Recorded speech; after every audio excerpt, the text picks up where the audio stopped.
कि जंगल में गए और वहां एक राजा के पुत्री राजकुमारी को देख लिया और उस पर मोहित हो गए और गांधर्व तरीके से विवाह कर लिया। उसका नाम है सुरुचि। सुरुचि को लेकर के आए घर। जब सुरुचि को घर लेके आए, सुरुचि ने देखा जब सुनीति को, सुरुचि ने कहा उत्तानपाद से, ये कौन है? तो उत्तानपाद कहते हैं ये मेरी पत्नी है। तो उत्तानपाद से सुरुचि ने क्या कहा, सुनो ये रहेगी तो हम नहीं रहेंगे, घर से निकालो तब रहूंगी, और नहीं तो मेरे को जाने दो। फिर उत्तानपाद महाराज सुरुचि पर इतना सुंदर थी, सुंदर पर आसक्त होकर के महाराज अपनी पत्नी सुनीति को त्याग दिया, घर से त्याग दिया। और वह सुनीति गर्भवती थी, जाएगा तो कहां जाए? सोचिए, एक पत्नी को अगर अबला मान करके गर्भवती हो और उसको निकाल दिया जाए तो कहां जाएगी? क्या बीती होगी उस माता सुनीति पे।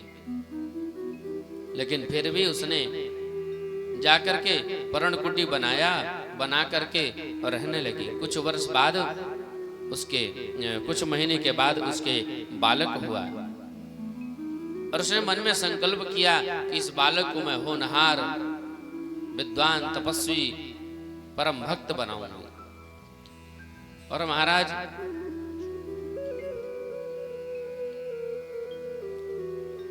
उस बालक का नाम रखा ध्रुव। बोलिए ध्रुव जी महाराज की जय।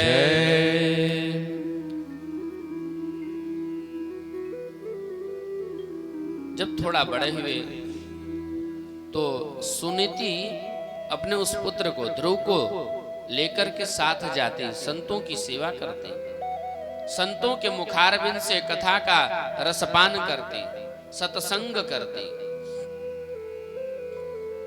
और सत्संग के प्रभाव से एक दिन क्या हुआ कि संतों ने कहा, बेटी हम तुमसे बहुत प्रसन्न हैं, आज मांगो कुछ, जो मांगोगी सो हम देंगे, तुमसे प्रसन्न बहुत हैं। तो सुनीति ने कहा, बाबा क्या मांगू, मेरी तो कोई कामना ही नहीं है, मांगता तो वह है जिसके पास कुछ है ही नहीं। और आप सब संतों का दर्शन हो रहा है, कथा का लाभ मिल रहा है, तो इससे बड़ा मूल्यवान क्या चीज हो सकती है। तो बाबा ने कहा कि नहीं, कुछ तो मांगो बेटी। तो सुनीति ने कहा कि बाबा ठीक है, अगर आप वरदान देना ही चाहते हैं तो एक वर दीजिए। बोले जो मेरी सौत है सुरुचि, उसके भी पुत्र हो जाए। अभी तक कोई उसके पुत्र नहीं है। तो संतों ने कहा क्या कह रही हो बेटी? अरे जिसके बदले, जिसके निमित्त उत्तानपाद ने तुम्हें घर से निकाल दिया, और उस सुरुचि के बारे में तुम सोचती हो कि पुत्र हो, जाओ बेटी उसके तो पुत्र होगा ही, क्योंकि तुमने कहा है ना, इसलिए पुत्र होगा। एकदा सुरुचे पुत्र मंकमारोप्य लालयन्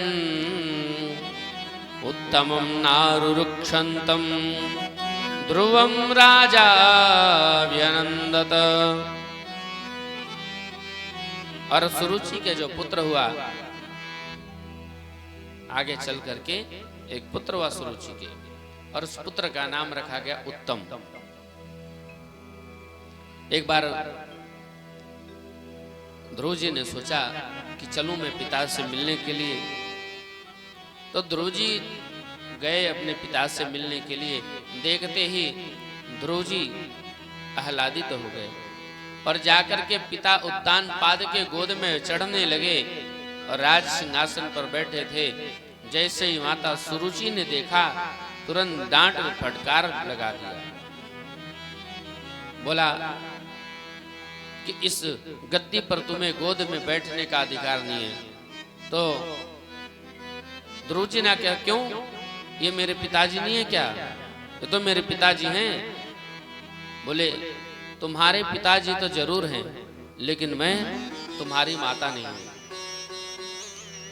बालोऽसि बतनात्मान मन्य स्त्री गर्भ संभृतम नूनं वेद भवान्यस्य दुर्लभर्थे मनोरथ। तुमने दूसरी स्त्री के गर्भ से जन्म लिया है, इसलिए इस गद्दी पर बैठने का अधिकार नहीं है। ज्यादा ही तुम्हें उत्कंठा है गद्दी पर बैठने की, तो जाकर के नारायण की उपासना करो वन में जाकर के।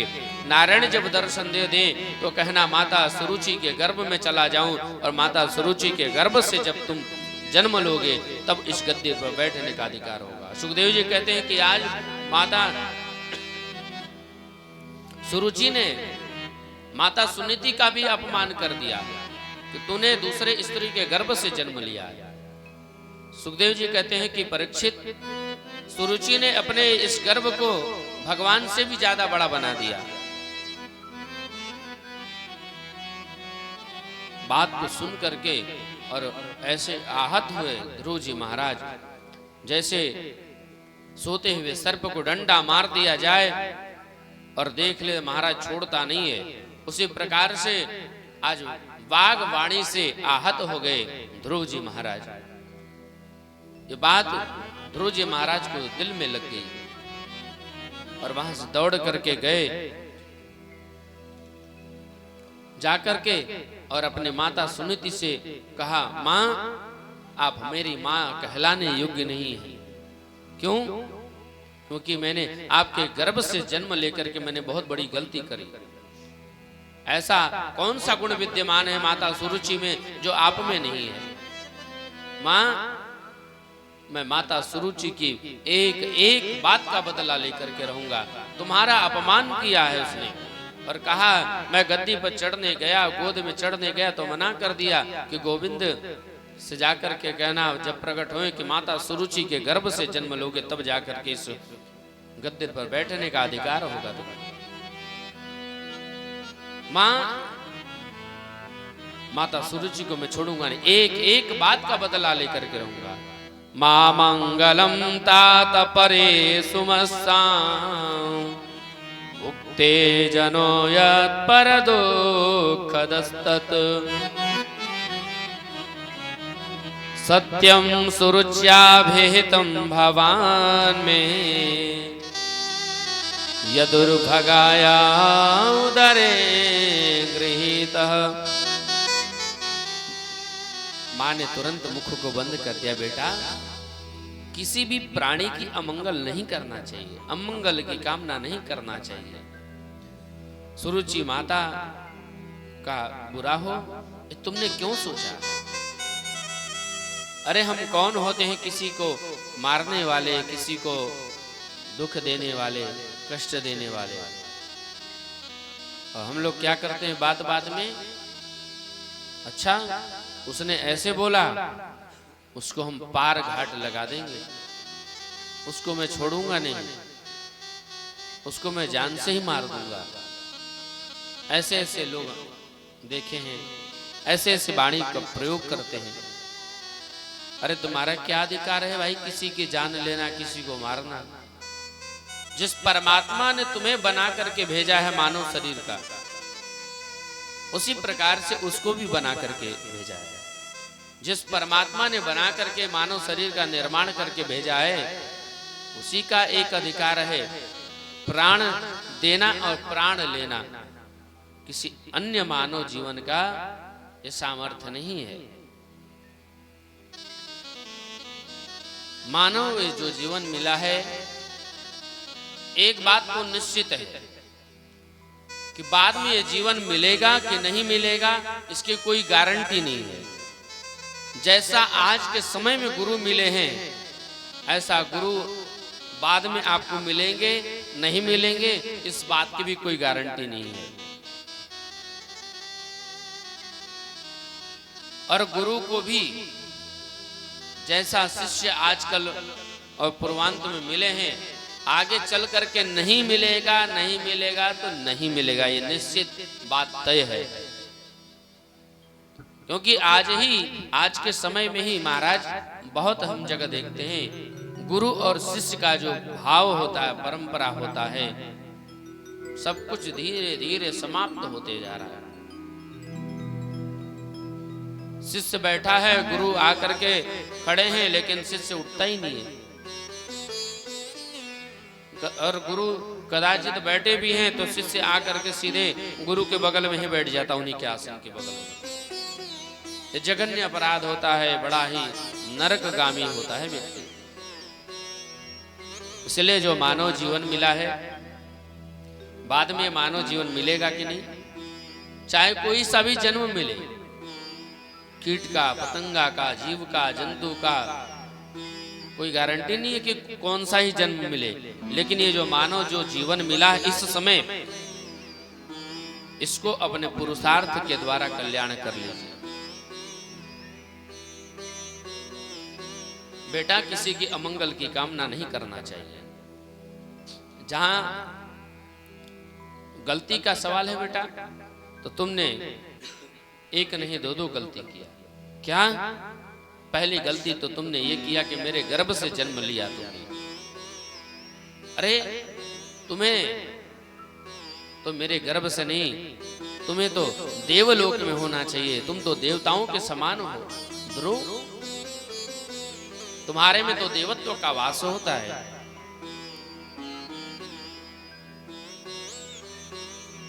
और तुमने मानव जन्म लेकर के मेरे गर्भ से तुमने जन्म लिया। तुम्हें माता सुरुचि के गर्भ से जन्म लेना चाहिए, लेकिन माता सुरुचि ने जो बात कहा है बिल्कुल सत्य कहा है, गलत कुछ नहीं कहा है। अरे बेटा, जिस माँ सुरुचि ने तुम्हें भगवान से मिलाने की मार्ग दिखा रही हो, उससे बड़ी माँ कौन हो सकती है? बेटा, किसी के अमंगल की कामना नहीं करना चाहिए। और कहा है जाकर के परमात्मा से मार्ग दिखाने को मिलने के लिए। बेटा, मैं कहती हूँ कि माता सुनीति ने अगर कल के लिए कहा होगा कि कल चले जाना भजन करने, गोविंद को प्राप्त करने, तो बेटा माँ ने कहा होगा कल के लिए, मैं कहती हूँ आज जा। और आज जाने की कहा है तो इसी क्षण जाओ। माँ आप भी कहती है वन में जाने को। हाँ बेटा, जाओ, जाकर के गोविंद को स्मरण करो, भजन करो। तुम्हारे जैसा भाग्यशाली कौन हो सकता है? जाकर के आज से ही परमात्मा से संबंध जोड़ लो। ये ध्यान में रख लेना कि प्रभु केवल तुम्हारा है। ध्रुव ने कहा, माता मुझे वन में जाने की प्रेरणा आप देती हैं, लेकिन वो कहाँ रहता है परमात्मा? तो माता ने कहा, वो तो सब में व्याप्त है। हरि व्यापक सर्वत्र समाना, हरि व्यापक सर्वत्र समाना, प्रेम ते प्रगट होहि में जाना, प्रेम से प्रगट होहि में जाना। और माता ने क्या कहा कि तुम वन में जाओ और नारद जी तुम्हें दर्शन देंगे, अगर मिल गए तो समझो भगवान की प्राप्ति अवश्य होगी। और जीवन में ध्रुव जी महाराज वन की प्रस्थान करके, और मन में उत्कंठा है कि गुरु तो बना नहीं, कैसे बनाए? जीवन में एक गुरु होना चाहिए। लिखते हैं बाबा, गुरु बिन भवनिधि तरई न कोई, गुरु बिन भवनिधि तरई न कोई, जो बिरंची शंकर सम होई, जो बिरंची शंकर सम होई। जय सिया राम, जय जय सिया राम, जय सिया राम,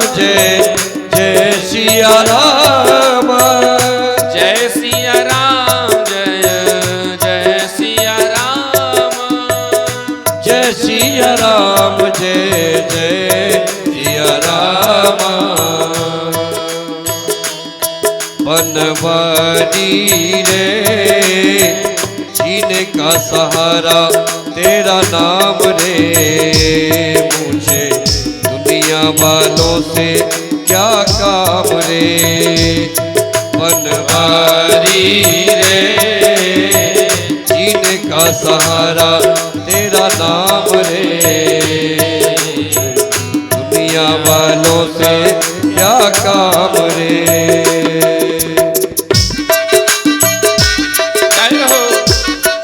बड़े भाव से काली की सेवा करते हैं। हरि बोल।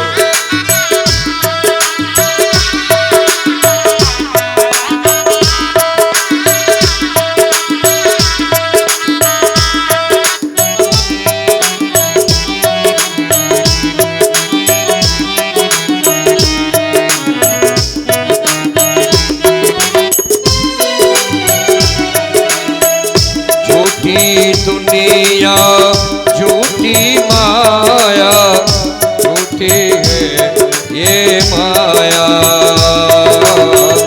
झूठी दुनिया झूठे बंधन झूठी है ये माया। झूठा श्वास का आना जाना झूठी है ये काया।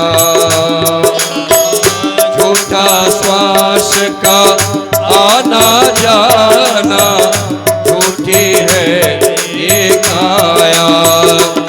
बस साचो तेरो नाम रे बनवारी रे जीने का सहारा तेरा नाम रे।